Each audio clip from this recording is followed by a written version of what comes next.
Bab 3607. Posisi Tuan Istana. Bang. Cahaya jatuh, kabut darah bergetar dalam sekejap dan ruang berguncang dengannya.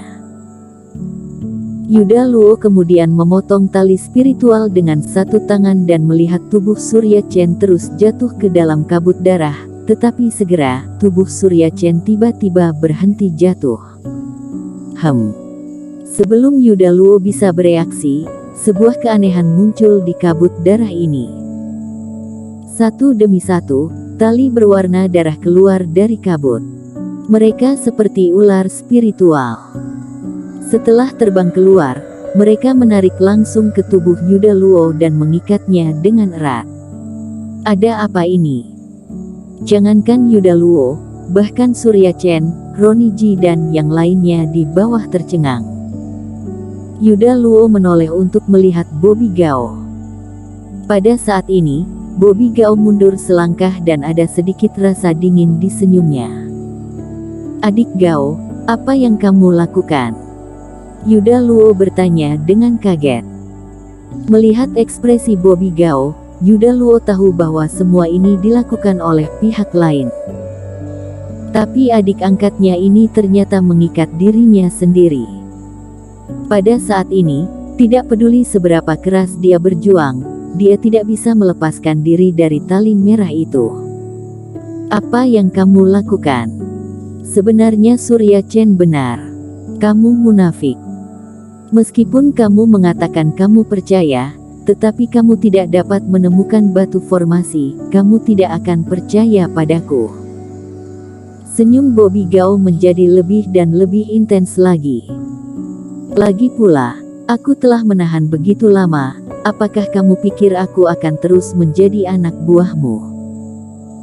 Panggung berdarah hanya selangkah lebih maju bagiku, posisi penguasa kota bayangan yang telah aku dambakan lama sekali. Ini tidak mungkin, aku telah meramalkan rahasia langit, kamu bukan orang seperti itu, kamu setia kepadaku, aku penyelamatmu dan kamu buta, bagaimana memerintah seluruh kota bayangan. Perubahan besar ini mengejutkan Ronnie Ji dan yang lainnya dan dia meraung dengan enggan. Dia tidak percaya pada sifat manusia, tetapi dia percaya pada penghitungan rahasia langitnya, jika tidak, bagaimana dia bisa begitu yakin dengan Bobby Gao? Yuda Luo, bagaimana kamu mengejek Surya Chen sebelumnya? Kamu benar-benar lebih bodoh darinya. Bobby Gao menggelengkan kepalanya dengan sinis. Hati orang tidak bisa dipercaya. Apakah hasil perhitungan rahasia langit bisa diandalkan? Sejujurnya, aku tidak buta sama sekali dan aku tidak pernah berencana untuk setia padamu. Surya Chen kalah karena terlalu mempercayai reiki dirinya dan kamu kalah karena ramalan rahasia langit.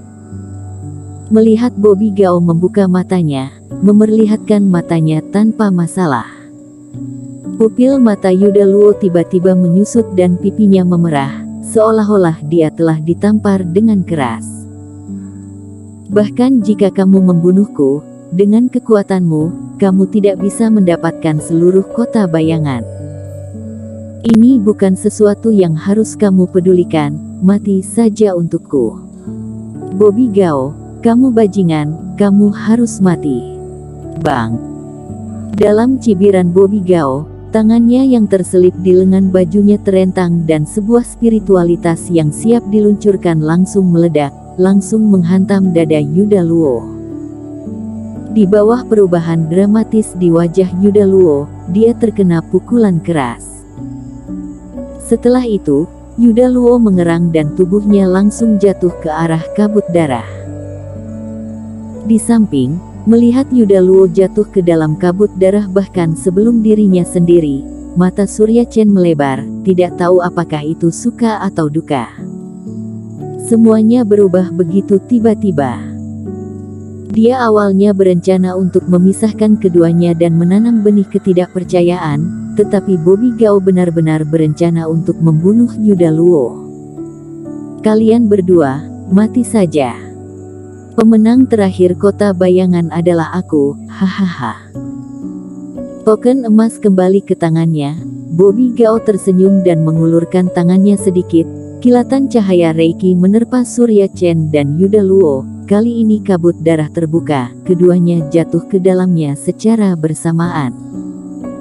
Bagaimana denganmu? Apakah kamu sudah mempertimbangkannya? Setelah berurusan dengan mereka berdua, Bobby Gao menoleh sambil tersenyum dan menatap Ronnie Ji dan yang lainnya yang dikelilingi oleh bawahannya. Aku menghadap Tuan Besar. Ronnie Ji dengan cepat sadar kembali, berlutut dan mengubah arah. Yuda Luo sudah mati dan dia tidak punya niat untuk dikuburkan bersamanya. Wush! Orang-orang di belakang Ronnie Ji pun langsung berlutut dan memilih menyerah pada Bobby Gao. Pada saat yang sama, Ronnie Ji juga sangat tertekan. Baru saja mengkhianati Surya Chen dan mengikuti Yuda Luo, tetapi Yuda Luo, hantu berumur pendek, mati lagi. Dia tidak tahu, sekarang dia memilih untuk mengikuti Bobby Gao. Orang ini terlihat sangat kejam, apakah dia juga akan membunuh dirinya sendiri? Ronnie Ji, sebenarnya kamu adalah orang yang sangat cakap dan aku sangat menghargaimu. Bobby Gao sepertinya melihat kekhawatiran Ronnie Ji dan tersenyum. Meskipun aku memiliki banyak pelayan darah, makhluk ini hanya bisa bertarung dan tidak bisa mengatur kota bayangan. Setelah itu, aku akan menjadi penguasa kota dan kamu adalah wakil terpentingku. Terima kasih Tuan Besar atas kepercayaan Anda. Mendengar ini, Ronnie Ji sangat gembira dan dengan cepat berterima kasih padanya. Bawa seseorang untuk menyelesaikannya. Besok aku akan pergi ke Istana Bayangan dan mengurus kota ini. Baiklah. Hahaha, Yuda Luo, itu konyol. Kamu berpikir bahwa jika kamu mengalahkanku, kamu akan mendapatkan kota bayangan, tetapi itu hanya membuat orang buta lebih mudah melakukan semuanya. Dilempar ke ruang pulau darah, Reiki di mulut Surya Chen juga robek dan dia tidak bisa menahan tawa. Surya Chen, tutup mulutmu. Yuda Luo memuntahkan darah dan dia dipukul oleh Bobby Gao dari jarak dekat. Saat ini lukanya bahkan lebih berat dari Surya Chen. Yuda Luo, apa yang bergegas dari bawah? Melihat beberapa titik hitam di bawah, terus-menerus mendekati mereka berdua, kata Surya Chen tanpa sadar.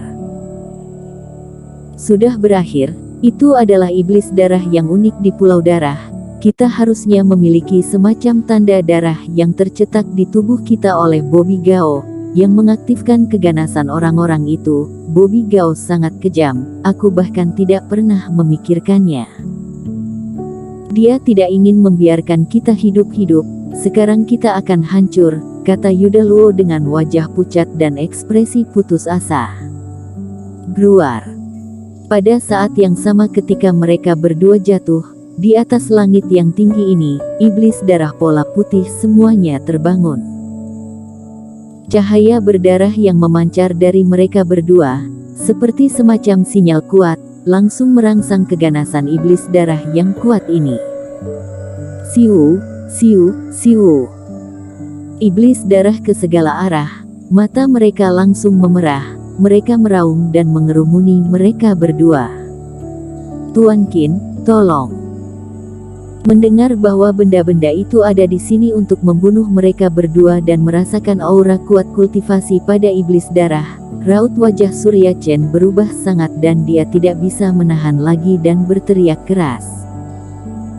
Surya Chen, jika kamu berbicara omong kosong lagi, aku menyarankan kamu untuk diam, agar kita bisa mati dengan bermartabat. Yuda Luo mendengus dingin. Keduanya terluka parah saat ini dan tas penyimpanan mereka hilang, sehingga tidak mungkin mereka menjadi lawan dari begitu banyak iblis darah. Kamulah yang mati dan aku masih bisa diselamatkan. Surya Chen dengan putus asa meminta bantuan dan mencoba terbang ke atas. Tuan Qin, iblis darah pola putih ini gila, ayo pergi. Di sisi lain, Paman Yuan menangis gugup ketika melihat mereka berdua, Surya Chen, jatuh ke bawah. Keduanya menarik kebangkitan sejumlah besar iblis darah dan iblis darah di sebelah mereka juga menunjukkan tanda-tanda siap bergerak. Jika iblis darah ini bangun, siapa yang tahu apakah mereka akan dibunuh bersama sebagai musuh. Eric Qin menyipitkan matanya dan melihat ke arah keduanya. Tidak bisa pergi, kita harus menyelamatkan dua orang ini. Apa? Kulit kepala Paman Yuan mati rasa. Ribuan iblis darah pola putih, kita sama sekali bukan tandingan mereka. Bersambung.